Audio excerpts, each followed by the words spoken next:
I know, the lighting sucks, but if I turn off this big light, it's gonna be fucking dark. I've been recording for a while. Get off my freaking back! Hey guys, it's New Gothic Slenderman again, and yes, it's less than 2 weeks until Halloween comes. Joyous day! And that just means it's less than 2 weeks until the season of True Fear 2 ends! Agony! But, we knew this day would come. Just like death. So, to prepare you guys for the Halloween season, I want to make a top 10 list about Halloween. So what better way to do that than something you could do right now? I'm sure like many children's networks are doing it. I'm sure you can do it right now on Netflix, or you just go on the internet. You can do whatever the hell you want. But it feels more festive when you watch Halloween specials during this time of the year. Yep, that's right. I'm doing a top 10 Halloween specials. Now you're probably thinking to yourself, Because Slenderman, do you know what you do this list last year? yes, I did, my naive friend.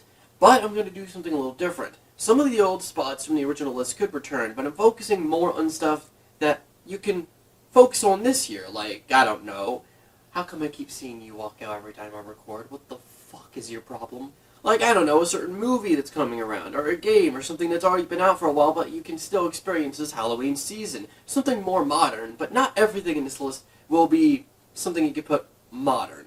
You'll see why. So without further ado, let's begin! Dun dun dun dun dun! This movie's gonna suck! I talked about the Goosebumps movie, I believe, in 2014, where I also mentioned American McGee's Alice Otherlands, which I have no idea when that's gonna come out, so I don't think that it would really work for this list, as much as I do love American McGee's Alice. So I'm gonna put Goosebumps the movie on here. Why? Because it's something, and it sucks. I never saw the movie, but I could tell it's gonna suck. You know why? It's a stereotypical teen movie, just featuring Goosebumps characters. It's just like, Oh, new guy moves into town. Guy meets a somewhat shy and easily scared kid that's somehow, like a key to the plot. Guy meets girl he thinks is cute. And then eventually, in the end of the movie, they get together. And then... the girl's dad is R.L. Stine, played by Jack Black. Okay. That part's a little different, but I guess we need to change the formula up somehow. But you know what I hate the most about this movie? It's one of those, oh, fictional characters coming to the real world thing. Oh yeah, like the real world's that fucking special. Why this doesn't work is mainly because these characters already take place in a world that resembles ours. Why take them from the books and the TV show when the TV show and books already take place in something that resembles our world and put them in a real version in something that resembles our world? What's the point? The only time it was done right, while not the best way, is Disney's movie, which I can't remember the name of. I think it was Ever After or something. At least they put like a fantasy setting and fantasy characters and mixed it with something that resembles our world. You know, something that works. You dingus. Burger King's Goth Black Burger. Yes, I put a freaking burger, which I can't even get because I don't have a Burger King around my area, or at least very close, higher up than Goosebumps the movie. Why? Because it's goth and Halloween based. It's fucking awesome. That is all. Oh, and if I hear one more thing about how it makes your poop turn green, a lot of foods do that. You're just saying it because it's goth and you wouldn't make a reason to not like it. Fuck you. You know what I love? Stories like creepypastas and things you could sit in a campfire with. You know what I also love? Regular show. You put the two together and you get the regular show Halloween special, where all the characters of regular show just sit there and tell each other scary stories, and you get to see these stories. You know what the great thing is about these sort of things? You can do whatever you want with them, like all the characters dying in the end or facing their own demise, because audience already knows that it's just a story within a story, if you will. And you know what? Fuck you, Mordecai and Rigby. I like Benson's story. It was good and well put, and get off the top of his head, so that makes it better. Usually in all these lists I want at least one thing that's anime-based, and that's kind of difficult considering that Japan doesn't really celebrate Halloween the same way we do. I'm not really sure if they even celebrate it at all. I don't think they do, but just in case I'm just going to say not the same way. Just want to sound like a dumbass. So you're probably thinking a horror anime. Well, the thing is, The only horror animes that are out now are reruns and stuff like that, and the newer shows are still in production. So what am I gonna do? How about a show that we all know and love, a lot of us do anyway, for a show that's not really that scary, and is more known for cheerfulness and, upbeat stuff, that's doing something dark. Fairy Tale, the Tartarus Arc. Yeah, we're talking about this show again. As you guys already know, I love Fairy Tale, for more reasons than one. One being Juvia, because she's adorable. But I especially like the Tartarus Arc, considering that it's currently going right now, and it's heading to its last episode, which I feel like is the perfect time to talk about it. So what's it about, though? Well, it's about this dark guild named Tartarus. Now it's one of the strongest dark guilds after the defeat of Grimoire Hearts, consisting of the 9 demon gates. These are not normal humans that use magic, these are demons, and because of that, they don't use magic, they use curse. Their main goal is to use a weapon known as Face to destroy all magic within the continent, making it so that all the humans will be helpless, but because the demons use curse, they'd be able to reign supreme and do it for this guy, and this guy, she's all like, I don't give a fuck. Does everybody do all this bullshit? and then Eddie, boo-ha-ha, or as I like to call it, boo-ha! I feel like there are some shows that just do Halloween specials the wrong way. It just feels like a Halloween thing that features these characters. It doesn't feel like a traditional episode. Like the regular show one. It's good, don't get me wrong, but it feels like they're just trying to be Halloween with regular show characters.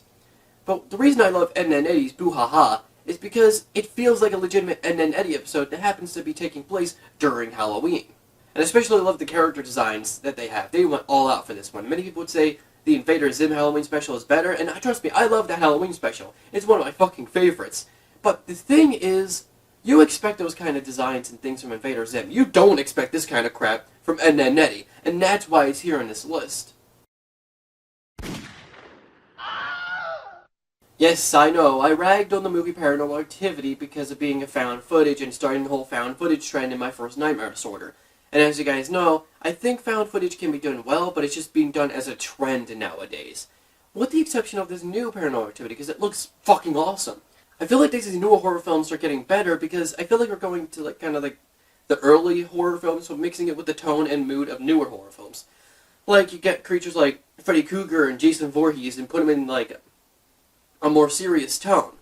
I mean, not to say they weren't serious beforehand, but you know what I mean, right? Like Sinister with the Boogeyman, or Annabelle with, Annabelle. And in this case, Toby with Paranormal Activity, The Ghost Dimension. It looks like they put actual effort, unlike the other movies. Honestly, I can't wait for this movie. I'm not sure if I'll see it, but it looks fucking good. And hopefully it'll end the series, because I don't want it to keep going that much longer. As much as I want... Fuck!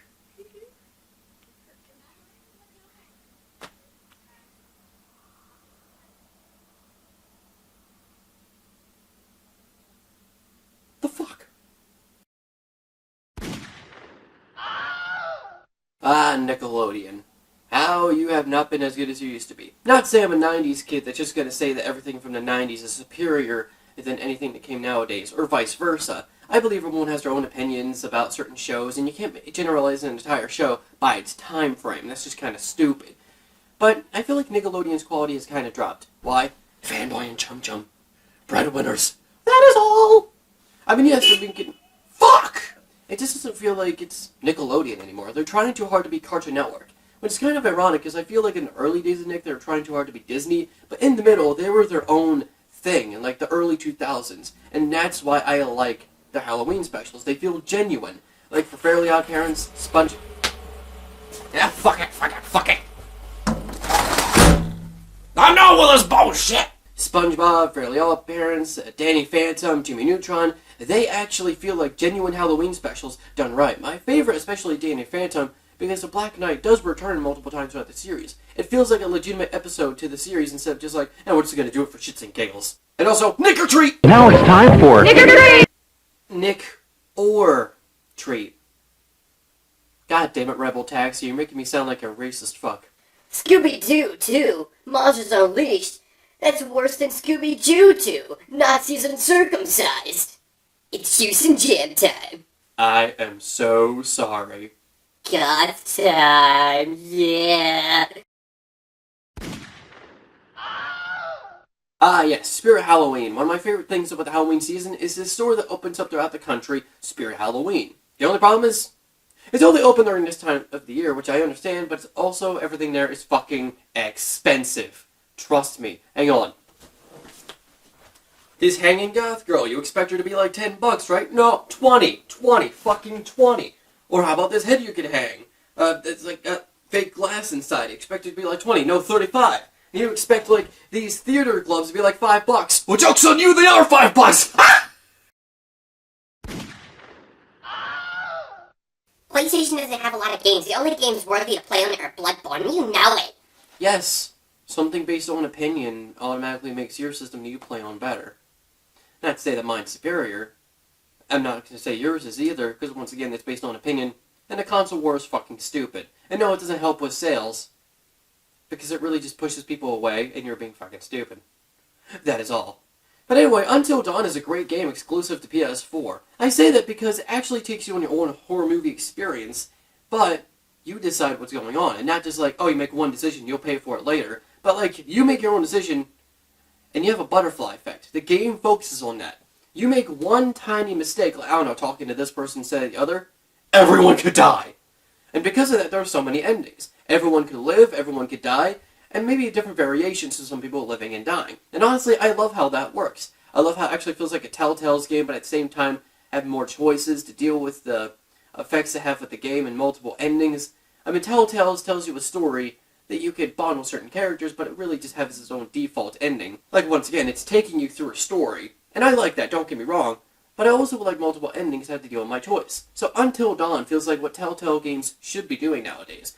Once again, I'm not putting hate to Telltale's because I like their games, but I feel like this is the way they should do it. Yes, the story's cliché, and I hate the characters because they're fucking stupid, like seriously. Oh my god, it was just a prank. Well, if you play with someone's emotions, you expect them to not want to be in the same vicinity as you. You did cause her death. And even at the end of the fucking game, spoilers, they don't learn anything. They're dicks! I do like Chris, Sam, and Ashley, though. They're pretty good characters. Oh my god, I'm Emily. Oh, Jesus, I know a bitch! She's the kind of person I want to punch in the fucking throat. The favorite thing about the Halloween season. Something we all can experience whenever we like during the month of Halloween, most likely. Halloween attractions. Originally, I was going to do videos based on two of the attractions that are within my area, the Haunted Mill and Field of Screams. But the thing is, I don't have a lot of money, and it'd be just like the biggest waste of time. And I should have gone with someone, but no one else would go with me. Not saying I'm scared of them, but it'd be kind of weird to see one guy carrying a camera around and no one else surrounding him. Yeah. You expect it to be weird. One guy carrying a camera. It'd be a little less suspicious if there were more people. The fuck? Now, Haunted Mill is a little something special, because I used to work there. 2 years, actually. 2011, 2012, I knew a lot of nooks and crannies, I've been through a lot of the attractions. I love the Haunted Mill, because it just feels like a nostalgia trip. And the Field of Screams is kind of a higher budget version of the Haunted Mill, because I've worked there. It's not that great. I mean, it's fun, nonetheless, but it's not that great. Sorry! But there you have it. Those are the top 10 Halloween specials, and I hope you go check out at least most of them. If not, that's okay. If you don't check out a single one, what's the point in fucking coming here? Unless you already know about most of them. I mean, really. I hope you enjoyed the video. Make sure to like, maybe favorite, and subscribe if you'd like to see some more. I make videos every Monday, Wednesday, and Friday. We all see fish in the ceiling at least once in our lives.